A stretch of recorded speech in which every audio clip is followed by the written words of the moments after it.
Bakıda 3 ayda kirayə mənzillərin qiyməti bahalaşıb. Yeni rəqəmlər.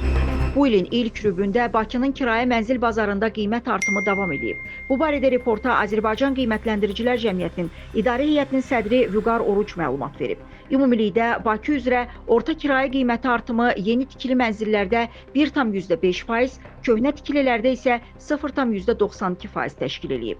Fevral ayında kirayə bazarında artım tempi yanvarla müqayisədə bir qədər zəifləsə də, bütün rayonlarda müsbət dinamika qorunub.